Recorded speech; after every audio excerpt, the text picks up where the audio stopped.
Ном ертөнц нэвтрүүлгийн нэгэн шин дугаар Шилийн гол аймгийн Шулуун цагаан шөнийн Мянгат балгасаас та бүхэнд хүрэхэд бэлэн болсон байна. За энэ Мянгат балгасад одоо үргэлжилсэн үгийн зохиол бүтээл төрөвдөг олон уран бүтээлчид амьдран суудаг юм. Тэгэхээр эндээс та бүхэндээ бас нэвтрүүлгээ хүргэх гэж байгаадаа баяртай байна. Энэ удаагийн нэвтрүүлгээ бүгдээрээ эхлүүлцгээе.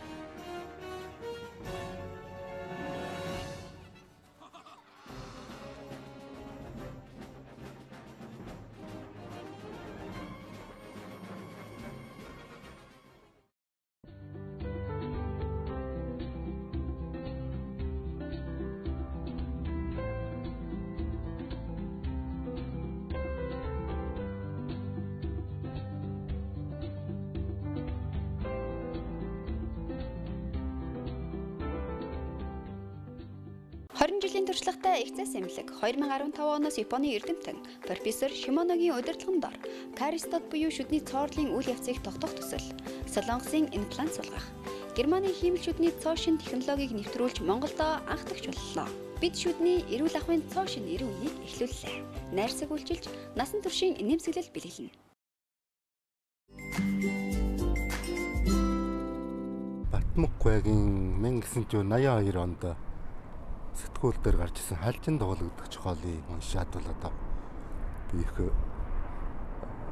одоо бахархчаад сайхан гэлтэй муухай жохол байж болно. Муу гэлтэй сайн жохол гэж байхгүй.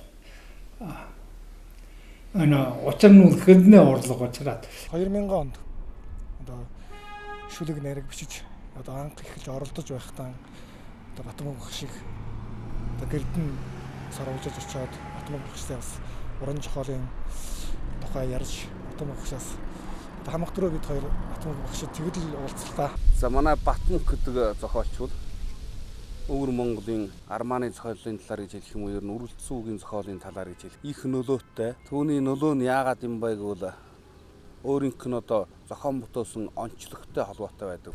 Тэр хүн өвөр Монголын олонхын хүмүүсийн амьдарч явсан уул язгуур нутаг болох хөдөөгийн амьдрал, малчтын амьдралаар сэдвүүл бичдэг. Тэр нь тэгээд эрх биш энэ цаг үе энэ нийгмийн амьдрал аливаа бүхэнтэй холбогдсон. Энэ бүхнийг уран зохиолчийн ой сэрлэр бичиж байдгаар амбал хамгийн амжилттай, бүтэмжтэй ийм зохиолуудыг одоо гаргаж ард түмэнд хүргэж чадсан. Батмукгүйгийн ярихад бол ер нь өвөр Монгол гэж ярихгүй. Батмукгүйгийн хамар лодон гэж 80-аад онд бичсэн нэг тоож байдیں۔ Энэ тоож бол хятад хэлээс орчуулгадаа дахиад япон хэл, англи хэл гэж төрөлхийн 10 гаруй хэлээр орчуулгдсан. Олон улсын дунд сургуулийн сурах хүчит байгаа. Энэ зохиол ус бид анх дундаа байхдаа энэ зохиолыг сурч ирсэн. Одоо Батмукгийн зохиол бол одоо энэ хамар лоднараа нэрдгэрсэн дахиад сожгийн ногоо гэж роман байна. Дуутай бароонд нэг том роман бий. Хар нэлгаа зам бол нэрсэн цаа хүчинд нэр үзээд ингээд бол одоо насны жимдэг болсон. Иймээс бол одоо ухаан бүрдөөд ингээд нэг хүүхд наснаас аваад бол одоо нэг яавал нэг хүнтэй өрөөл хүнтэй нэг зэрэгжиж явна гэсэн ийм нэг асуудлыг бол бодлого хийсэн. Нэвтрүүлэг маань Мянгат балгасаас та бүхэнд хүрч байгаа. Тэгэхээр энэ балгасанд амьдран суух Батмунх одоо Ахмад зохиолчтойгоо уулзж байна. За мөн эрдэнэ тогтох дунд үеийн бас романисттай уулзж байна. Тэгэхээр олон уран бүтээлчид, ялангуяа үргэлжилсэн үгийн бүтээлчид их байдаг ийм онцлог сайхан нутгаа гэж хэлсэнтэй. Батмунх ах биднэрт бас хууч сонин сайхан ярьж өгөөч. Таны бүтээлийг сонирхож байна. Болдог бол Кирилл үсэгт буулгахын сан гэж хүртэл яригдж байгаа. Тэгэхээр өөрийнхөө уран бүтээлийн тухай хэдийн үеэс эхлэв ямар сэдвэр одоо бичиж байна. Хамгийн түрүүнд бол одоо Таносын одоо саатан хэлсэнд бол баярлалаа өгч байна. Одоо халахад бол одоо бараг Тэнгчулган дээр хүрээгүй магадгүй. Өвөр Монголч бол одоо баргалжин улсууд бол бүгдээр мэднэ. Этнэн жилийн чармаал гарвал одоо өдөрт жохол бүтэл нийслж бол бас өдөрт орой аймгийн шангалын олж одоо орондон бол одоо нэр төртэй явж байгаа юм нэг хүн. Иймээс бол би бол их сэтгэл хандгаа. Юу ч гэсэн бол би бол хэдийгээр одоо бич юмдаг боловч мөн ориул хүнтэй адилхан амьдралыг өдөлж амьдралыг дуулж шатсан нам бол одоо өөрөө бол их онцгой. Батмунг багш маань бидэнд үргэлж ярьдаг амьдралтай л байгаарай. Амьдралыг ойлгоорой. Өөрийнхөө одоо малжих амьдралаа, малчин томноо сайн ойлгож байгаарай. Өөрийнхөө ойлгосон юмыг бичих бол одоо их амархан мөртрөн одоо их сайн байдаг. Манай энд одоо 10 жилийн соёлын осгол гэдэг нэг гай гамсаг таарсан шүү.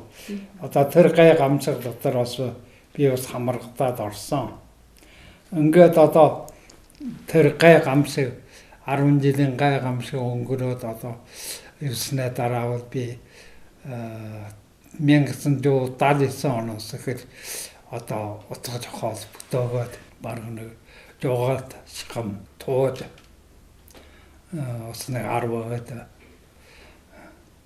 роман бол хоёрыг хөвлүүлээд байна.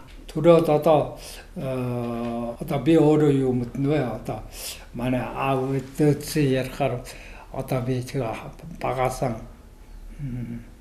өвчин дээрэгдаад. Тэгээ одоо миний муухан мэдихээс би одоо хүүхдүүдтэй наацаар хүүхдийн араас одоо хүүхдүүд хүн гүйдээд наацхан хотны хүүхдүүд би араас нь мөлхөн өнөө бол мэд.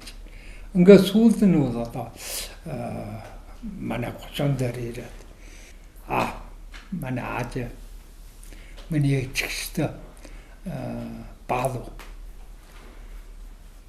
гэсэн танаас мэдгүй баалуу гэхээс мэдгүй төлөөлөгч хэрэг манай энэ төлөөлөгч хамт намын ударсан төлөөлөгч хэрэг тэгээд энэ төлөөлөгтөнд ороод төлөөлөгчнээ дараа бол одоо 30 дээр шилжээд одоо орон нутагт шилжээд ажиллаж яагаад ингээд бол одоо манай бол одоо гэрээр бол одоо нүүжсэн энэ 30 дээр одоо тэгээд би одоо баг наснаас бол одоо энэ 30-аахан баг сургаал дунд сургаалыг төгсөөд биеийн хөдөлгөөн тамирын хөдөлгөөн энэ төр орж чадахгүй ч та гэвч хүүхэд нас одоо мөн алаа дагжин ингээд одоо хүүхдтэй наад чадахгүй ийм хэмжээнд бол одоо арим бичиг ном үзсэн.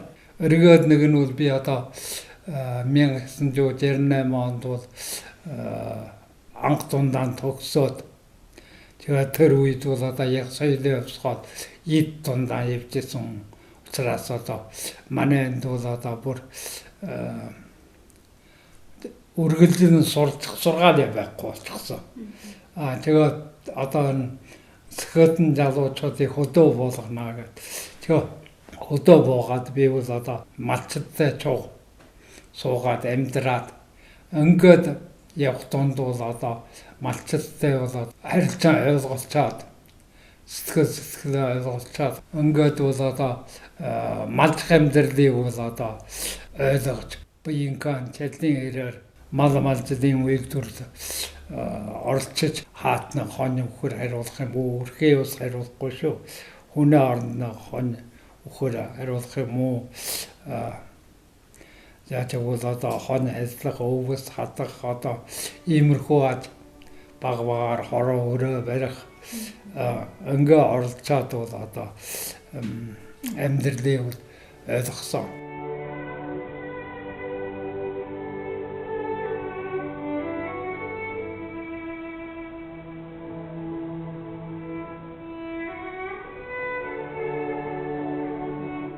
одоо өн суурн дээр одоо миний нэг нас одоо бичээд ирсэн нь бол одоо Малтын амьдралыг бичээ, Малтын сэтгэлийн үгийг тусгая, Малтын хорсож байгаа газар нь би хорсъя, баяж байгаа газар нь би дарж баяя.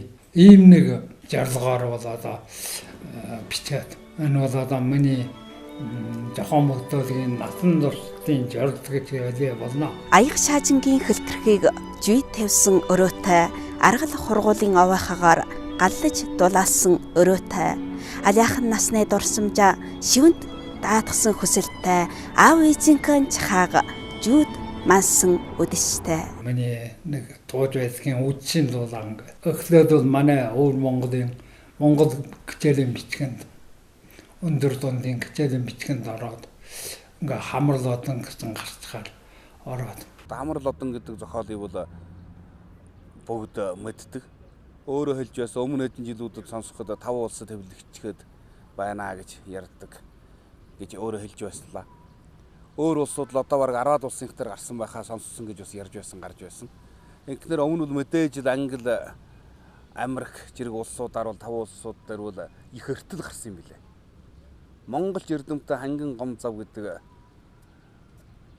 одоо Америк хүн Монгол эрдэмтэн тэр байхдаа бол одоо тусгайлан өөрийнхөө Ираны сэдвүүд хамар лодноор тусгай сэдв болгож ярьж ирсэн ийм сайхан дурсамжтай учрууд бий. Таныг бол энэ зохиол хөтөл дээр бол одоо мэдгүй хүн байхгүй гэж.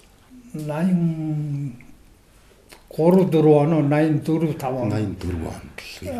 Тэндээс л хэлсэн да одоо бодвол сурагчид одоо хүртэл хичээлийн бичгэнд байна. Өнгөт нь бол энэ бол одоо эргээ сүүлд нь бол бүр дээд сургаал, их сургаалын бүр хичээлийн бичгэнд бүр заах материалд бүр орцоход байна шүү. Одоо өнгөт бодвол одоо би бас нэг 1000-ад уншихлаа байна. 1000-аас давсан байна. Ингэж бодож. Гол нь бол одоо миний энэ бол одоо мөн малчны амьдралыг бичсэн юм аа. Гэхдээ бол хоолын гол баатар нь лодон гэсэн хүн. Хамар нь бүдүүн. Уур нь утасаар хамар нь чинтэйг олоод. Ингээд бол одоо манай хотогийн усууд бол одоо хамар лодон гэдэг дууцаар байгаад одоо гоч болоод хамар лодон гэсэн нэртэй. Энэ хүнээ хаснаас нь амьдралыг тусгасан санаатай. Юу гэсэн ч бол одоо манай улсын бол одоо их үсрэнгүй давцалтаас эхлээд соёлын хөвсгөл өнгөртөл бол гэтүүнээ үжил санааны нэг алдшийг бол одоо хамар лодны учирлаар дамжуулж хагас насны амьдралаар нь дамжуулж одоо бор шаасан ийм ухаантай зохиол юм аа. Одоо би энэ зохиолоор нь бол дамжуулаад бол одоо манай үндэстэн Монгол хүн өөрийнхөө үжил санаатай байх хэрэгтэй. Хүний даг дээр бол хамаг суулт нь өөрөө бол одоо юутгүй болно. Ийм нэг юу гэвэл олонд хэлж өгөө гэсэн ийм нэг зорилгоор бичсэн юм аа. 12 онд одоо бүх орны дорн уцаг зохиолын шагналын дээд шагнал одоо хамгийн их шагналын наадахсан. Тэгээд бол одоо би юу ч гэсэн би бас нэг найруулга бичсэн юм аа. Тэрэн дээр хэсэг юу ч гэсэн бол би одоо өгөхөөс өмнө одоо өхөр буугаан бол тавьчихсан. Би бол одоо их сэтгэлдээ бол ханж байна. Гэвч бол одоо би өнөөдрийн одоо би энэ бахан яруу алдарт бол хэдийгээр над энэ нь бол одоо зоригчул зэшурдал болох боловч би бол ингэж бодхоо одоо хожмын хүн миний хүүхдийн үеийн хурж ихэд хүн одоо бас нэг Батмунхад ийм нэг доглон хүн байсан юм аа. Ямар жохол бичээд ямар үлгэр бичээлээ ингэж ярьдгийг бол одоо би бол одоо гэдгээр хүн нөхөр бодоход бол одоо сүнсэн бол баялна. Одоо би үлгэн жохолжоо идэр наснаа одоо эрдэн тогтоо эднэр шиг идэр насны улсууд хамаагүй одоо бүр надтай бол одоо бичсэн юм байвал над уншуулна. Надаас санал хураана. Надаас одоо жохол бүтээлийн тухай бол одоо ариун юм сургална. Өөрийн ойлгохгүй зүйл байвал замбал надтай ирж ярилцсан. Энэ бол одоо бүр үргэлжлэлийн учир. Одоо байнгал зөндөөн голдог ийм учраас нэн ч одоо манай залуу нэг үеийн кино одоо намайг бол одоо трейлер одоо биширж хүндгөөж ингээд бол одоо надаас нэг үг сонссон нэг юм сурыг ангиж бол их ирдэг. Ангихтан бол би гэдэг хүн бол одоо мэдлэгийг бол харамлдаггүй. Учир нь би гэдэг хүнээс сурсаар байгаад гэдэг юм бичсэн дурсгалгал байна шүү дээ. Өнөөдөр бол би олонтой бас хаваалцах дуртай. Батмунх багш маань надад бол ярьдаг л да. Одоо чи шүлэг бичдэг хүн болохоо хэлэн сайн судалж бай. Хэл гэдэг хамгийн чухал. Шүлэгчийн хэлээрэн амилдах шуулэг надад одоо уулзах болгол надад ярьж байгаа. Би гэсэн хүн бол одоо хүнээ махтаад сонсох дургай. Шүмжлэхийг тааламжтай сонсноо. Хаана яаж буруу бичөө, хаана өвгөө нөө энэ амьдрал нийтгүй ингэж над санал өгсөн хүн бол одоо жинхэнэ сайн санаатай хүн гэж би бол боддог. Би залуу байхдаа тийм аа. Шинийг хүлээж авах дуртай. Шинийг бол хүлээж авч одоо нийгмийг дагж хөгжих. Энэ үл ярангуйтай нийгэм өдрөөс өдөр хөгжиж байна. Ерөнхийдөө авч ихэд бол одоо ихэнхий залуучууд бол одоо бүр сайхан бичиж байна. Халахын жохолыг бол ариун үтсэн. Одоо олдох хэмжээгээр байста. Одоо манай өвөр Монголд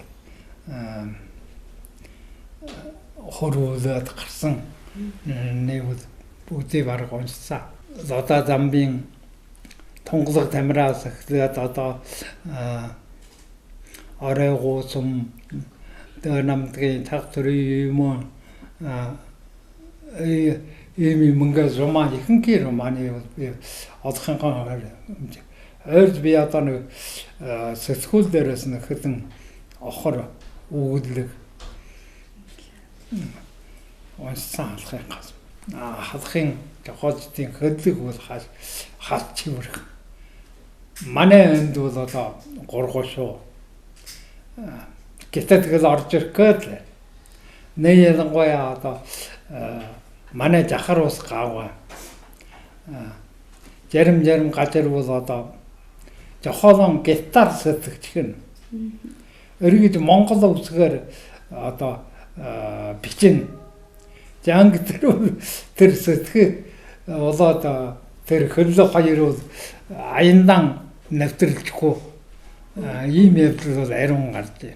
Луугар гэж одоо танай танд ярьдгоогүй. Манай энд бол луугар гэсээр бол ингээд ариун үхэр зэргийг ингээд бүр ингээд холвоод цовуулаад аянд явахыг бол луугард явна гэж хэлдэг. Энэ бол одоо манай захар түмэн нууц товчооны алтан тал дээгүүр нэг л олон мортон хатруулсаар айсвэ нууж ердөөн чадахгүй санаа ногтолж даанч дийлэхгүй үжил санаа ханы нүдээр нар чуур цолонгорн хан уулын час түүхийн элчин хайлан хайр тунсан амраг уруулаар таалуулж харин би яруу найргаараа ургана. Тэмүүжинэ гэлман сэлэм завчиж өнгөрсөн орон дээр тэрл чигтэй мод ургаж эдгэрсэн байв. Ухаант толойгийн хархан сэлгээ угаасан тэнгэрийн салах хөгтөл болж мочсон байв.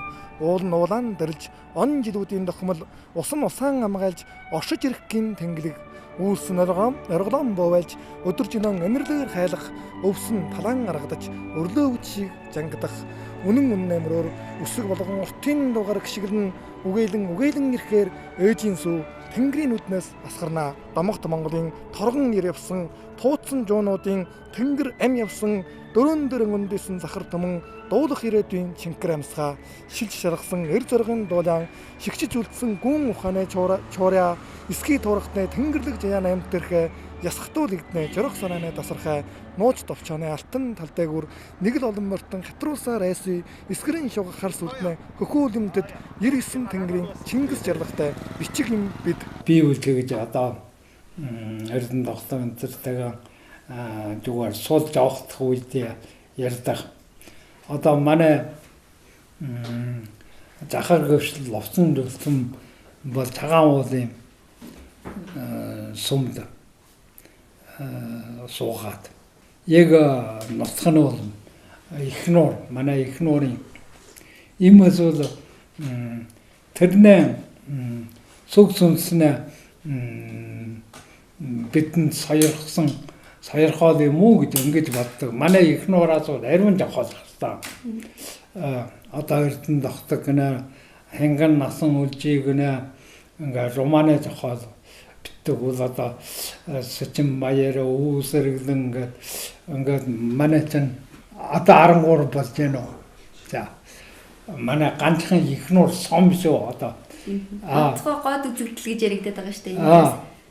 Тэгээд одоо би бол одоо энэ юу ингэж боддог хашаа энэ тэр их бичгийн хүн захар гөвшин одоо тэнгэр дээрээс бидэнд одоо саярхсан муу эсвэл манай навтаг сардаг нутаг улснаа хүн ер нь нутаг улсныхан юугээ дагдаг шүү. Ингээд бол манай ихнуурууд ганцхан манай ихнуурууд жохол бичиг хүн бол одоо 20 хэд байна. Энэ захар гөвшил болсон жилтэн бол одоо 18 дугаар зууны үед амьдарч байсан захар хөвөж байгаа 3 сумын хүн. Одоо энэ тухайн үед бол одоо Монгол модон барын 3 голомт гэж хэлдэг. Нэг нь бол Бөөжингийн найрамдах сум, нөгөө нэг нь бол даахүрэ, нөгөө нь бол захар хөшийн байгуулсан цагаан уулын сүм гэж энэ 3 байдаг. Одоо тухайн үед бол цагаан уулын сүмд бол захар хөшөл одоо данжуурыг орчуулж одоо ар өөрийн арвин өрдөнтэй лам одоо гүүшээс дэш гэгэн авилгаад буржуулаад 200 гаруй лам жуулж бол данжуурыг орчуулж байнд бол хуучин Монгол бичгээр хөвлөж исэн. Сүүлд нь энэ цагаан уулын сүмдс олон төвд ном өөрийн бичсэн шүлэг болоод бичин багшийн үлгэрээс орчуулж явуулж ирсэн. Одоо энэ тухайн үед бол одоо Монгол өсөг өчгийн соёлд одоо манай нутагт их дэлгэрүүлсэн соён оролцож байжээ. Өтлөө нас болж ирээд одоо юу гэх нөө буян тунгааж бод би нэг насанд бол одоо яаж явж ирв аль тал дээр нь зөв хийж юу аль тал дээр нь буруу хийж юу аль тал дээр нь нөхтөн гомдоож юу ах トゥ сатнан гомдоож юу үндэстнэн гомдоож юу энийг бол би их бодлого хийдэг. Одоо хэдийгээр одоо насны ирэхээр бичгэн төөхөн болсон мөн ч одоо бодлого санаа бол одоо үрхий амьд андан голдоо буян тунгааж өөрөөр хэлбэл юу индэ гэсээр одоо болохын дотор нэг борхон зүтгэлийг олж авъя гэж чармаж байна. Одоо энэ хүнээ нэг насны төгсгөл нь эцэстэн борхны оронд очих юм. Очихоос өмнө нэг борхон зүтгэл олоод авчих бол бурхны оронд очихд халиарах юм уу гэж ингэж боддог. Энэ сайхан нутгаараас бид нэр ч очилж олон уран бүтээлчтэй бас уулзаж номын тухай яриа хийж явж байна. Тэгээд заавалчгүй зөрж уулзах хэвээр энд ирсэн л бол Батмөх гэдэг хүнтэй уулзахгүй бол болохгүй гэж таны бас энэ номын ертөнцийн бас нэг нүүр царай дүр төрх төлөөлөгч болсон юм хүн гэж хэлсэн. Тэгээд тантай уулзсандаа би бүхэн баяртай байна. Одоо би талархаж байна. Өвөр Монгол орны бичгийн хэлний талаар бол ардын амын ираагийн хамгийн сайн зарсан өөрийнхөө амьдарч байгаа тэр орон нутгийн үхсийн сан гих ард түмнийхөө хэлний сан мэт тийм бүрэн хүлдэр байдал дээр авж явж чадж байгаа зохиолч. Дээрээс нь бидэнд гарын үсэг зурхтаа нэг үсгийг зүдэрж бичиж байна гарын чичирч. Тэгэхэд 90 түмэн үсэгтэй тэр романы бичгээд л соож ийн гэдэг. Энэ бол агуу их үзэл санаа. Эр хүний үнээр эрхэм чанар гэж бодож байна. Бид эрүүл буй мах ухтааныг ч гэсэн эрүүл сайхан эрхэм чанараар нь уран бүтэл шингээд хүнд төдий санаандаа хүртэл хүргэж өгч чадуугүй юу гэж бодож штэ. За ийм ч учраас Батмөнх гэдэг авраг зохиолчийг хамгийн эгээл, хамгийн ерөмдөг тэгээд борхон амьдарсан их зохиолтой хүнийг үнэн мөн хувь төрхөөр нь өөрийнхөө дэлхийн нийтэд танилцуулж байгаа зохиол бүтээлөөр нь Ар Монголынхон уншигч үжигтэд хүрээх болсонд миний сэтгэл их баярлж байна. Би бол ингэж боддог. Зохиол бүтөөгч зэгээ хүн өөрөөр хэлбэл одоо зохиол хүн болоо юуны урд бол хамгийн урдаар одоо танайханд хэлдэггүй юу манайханд хэлдэгчтэй зохиолч бол оюуны инженер мөн гэж хүнээ үдэл санааг засаж хүнд сайн сайхан юмыг ойлгуулъя. Сайн сайхан юмыг бол хүнээс сэтгэл суулгая ингэж чармайж байгаа учраас бол би хамгийн олдоор боддог нь зохиолч хүн бол өөрөө хүн бол үдэл санаа бол хамгийн ариун цэвэр байх хэрэгтэй. Чиний үдэл санаа цэвэргүй чи яаж хүнээ үдэл санааг цэвэршүүлнэ? Үргэлж номын буянт ажиллагаагаар Монгол хүн болсны энэх их гайхамшигтайг бүрэн төвс харуулж эдэлж амьдарч яваа номын ертөнц нэвтрүүлгийн та нарт энэ бүхний өмнөөс талархаж байна гэж сэтгэлэн бас илэрхийлье.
Don't worry, this aroma can't be described in words.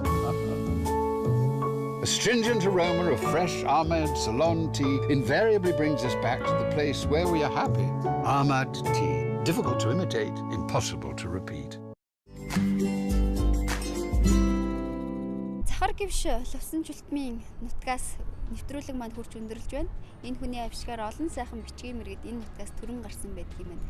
Олон сайхан үргэлжилсэн үгийн зохиол бүтээл төрөвдөг уран бүтээлчидтэй бид уулзсан байгаа. Бидэнтэй хамт номын аялал хийсэн эрхэм үзэгч уншигч та бүхэндээ баярлалаа. За мөн амьдрын суугаа номын нөхөдтэй бас дараагийн нэвтрүүлгээр уулзсан өрөөл өргөж энэ удаагийн нэвтрүүлгээ жаргаж байна. Анхаарал хандуулсан үзэгчдэд баярлалаа.